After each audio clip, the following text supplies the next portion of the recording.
Hi, ഞാൻ ചാക്കിൽ മരിച്ചിനി കൃഷി ചെയ്തിരിക്കുന്നതാണ്. കണ്ടോ, മരിച്ചിനി ചാക്കിലാണ് നട്ടിരിക്കുന്നത്. ഇത് മരിച്ചിനിയുടെ ഇലയാണ്, മരിച്ചിനി തണ്ടാണ്.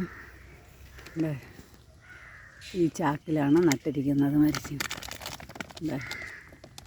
മരിച്ചിനി പിഴാറായില്ല, ചെറിയ മരിച്ചിനിയാണ്. ഞാൻ ഈ ചാക്കിൽ നടുന്നതിന് മുമ്പ് ഇതിനകത്ത് കരിയിലയാണ് നിറച്ചിരിക്കുന്നത്. കരിയിലയുടെ മീതെയാണ് മണ്ണിട്ടിരിക്കുന്നത്.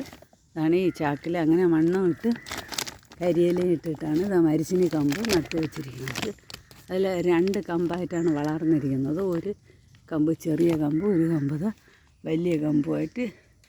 ഇത് നട്ടിട്ട് 1.5 മാസമേ ആയുള്ളൂ. 6 മാസമായിട്ട് ഈ മരിച്ചിനി ഞാൻ പിഴും. അപ്പോഴറിയാം അതിൻ്റെ അവസ്ഥ എന്തരാണെന്നത്. ചാക്കിലുള്ള മരിച്ചിനിയാണത്. ഈ ചാക്കിലാണ് മരിച്ചിനി നട്ടിരിക്കുന്നത്.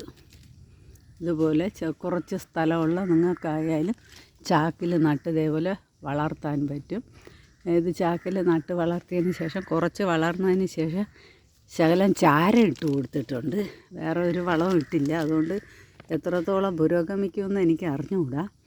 എങ്കിലും കുറച്ച് കിഴങ്ങെങ്കിലും, മരിച്ചിനി കിഴങ്ങെങ്കിലും കാണുമെന്നാണ് ഞാൻ വിശ്വസിക്കുന്നത്. ഇത് പിഴുമ്പോഴത്തേക്ക് ഞാൻ അടുത്ത വീഡിയോ ചെയ്തു തരാം. ഇതാണ് ചാക്ക്. ചെറിയ ചാക്കിലാണ് ഞാൻ നട്ടിരിക്കുന്നത്. മണ്ണ് മരിച്ചിനി ഇത്രയും വളർന്ന് ഇത്രയും ദൂരം എത്തിയിട്ടുണ്ട്.